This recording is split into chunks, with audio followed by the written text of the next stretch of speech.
We're going to move to a Verge talk by somebody who is really just doing something so exciting, which is this company called Tech Shop, and which has been in now all over the world, setting up these places for do-it-yourself and makers to come in and just create really cool things and bring out the innovator in all of us. And here to talk about that is the CEO of Tech Shop. Please welcome Mark Hatch. Thank you very much. So I'm the former CEO, just to clarify. I've recently gone out on my own. That's okay. So welcome to the revolution. I believe, and I think it's fairly obvious, that we are now entering into the era of the most innovative in actually all of human history. Over the next 20 years, this is going to be the equivalent of rolling up Gutenberg, the Renaissance, the Industrial Revolution, you name it. I'm going to kind of go through a little bit about why. I've written a book on the topic, by the way. My publisher insists that I plug it, so buy it early, give me 5 stars. It will be very helpful.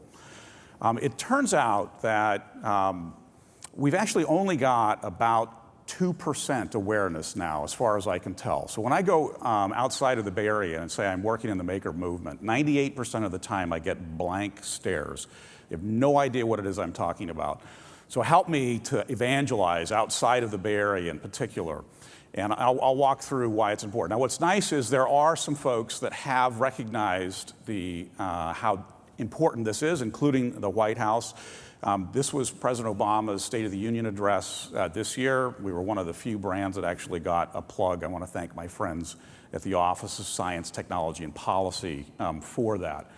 I'm going to spend most of my time talking about stories, but before I do that, what has happened is that the tools of the Industrial Revolution are now cheaper, easier to use, and more powerful than they've ever been in all of human history.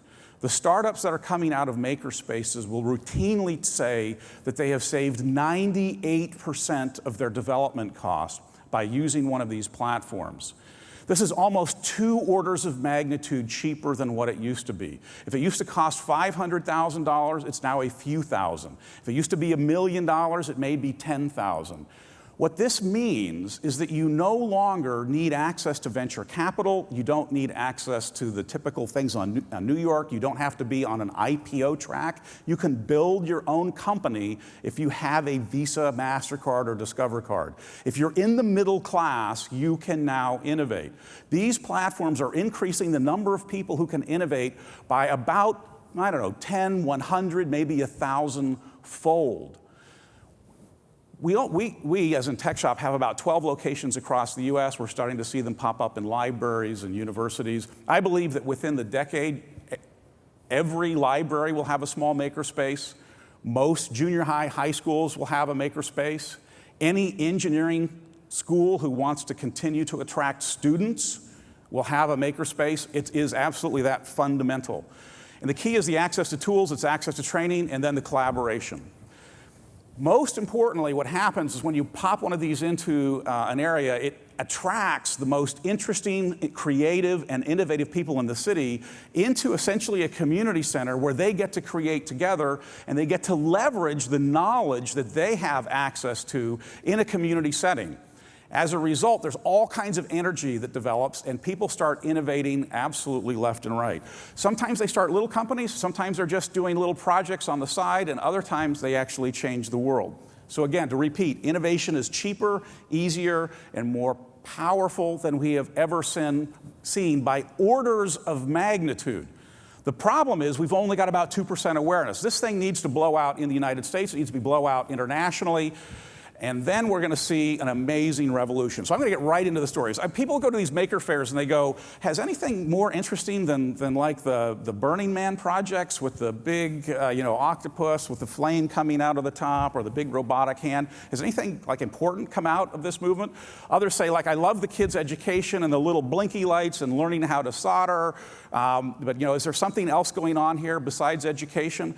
And my answer to that is a resounding yes. I'm going to focus on the economic development. Yes, those other things are critical, and actually we're going to see them in every single educational institution, I believe, within the decade.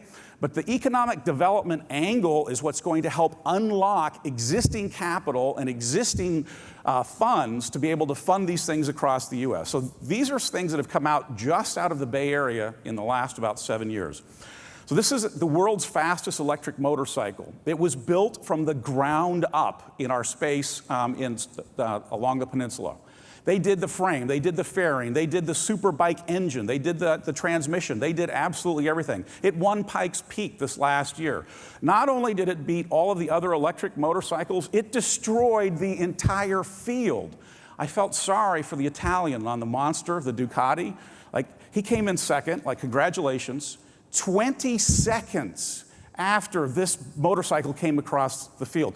This guy had a beer and a massage by the time the second place finisher came across. Britt Moran came out of our San Francisco location. She quit her job at Google, started a lifestyle company around crafting. She just raised $26 million in her Series B. You can see her on ABC Good Morning about 3 times a month. She's built a beautiful crafting business out of it. Again, she didn't know how to make anything, came to our space in a period of 6 months, learned how to launch an entire lifestyle and craft business. She's been described as the Silicon Valley version of Martha Stewart. Tina came in, learned how to use the laser cutter, and accidentally started a company. These tools are so transformative. We have many people who come in, build something for themselves or their family, and then other people want to buy them, and so they sell them to them, and then they discover this thing called Etsy, where you can collaborate and put things online. Pretty soon, you end up with a multi-million-dollar cupcake topping business. She quits her job, takes her husband on their honeymoon, a 6-month honeymoon around the world. All after about a $60 class and $150 access to the makerspace. We love laser cutters. They're incredibly easy to use, phenomenally powerful. David came in and said, I don't know how to make anything. I want to become a maker pro. 9 months later, he started an underwater robot company. You can pick up the skills you need in 9 months to start a robot company. David did it. So can you, or so can your friends, or so can your brother or sister.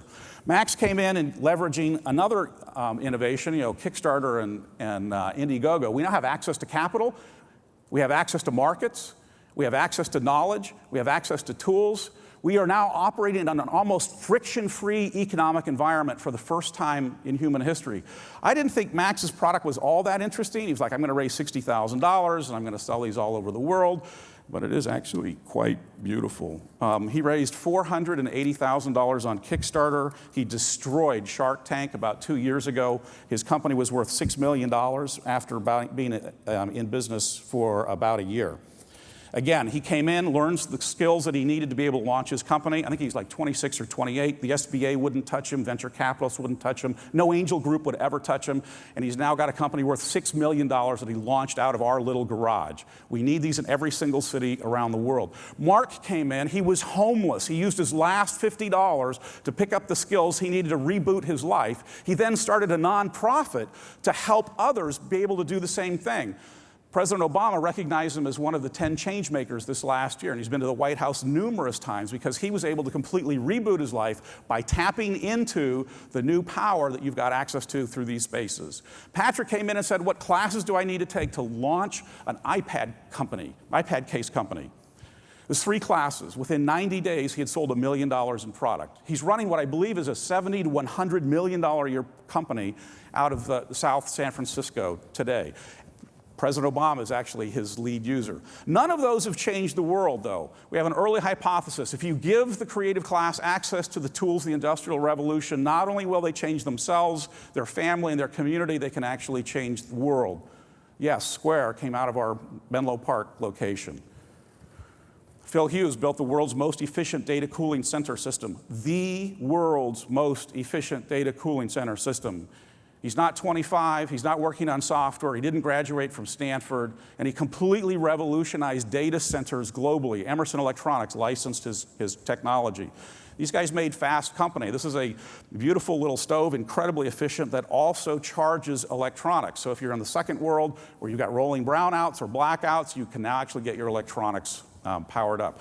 The world's most efficient drip irrigation system. And then my favorite, Jane Chen came out of Stanford with a technology that was good, perfected in our Menlo location. And this blanket, this little Embrace portable blanket, incubation blanket, has saved 250,000 babies around the world. What happens when you give the creative class access to the tools of the Industrial Revolution for the first time in human history, in an environment where you have access to markets, access to capital, and access to knowledge? They change the world, and so can you. I hope you join me in the revolution. Thank you very much.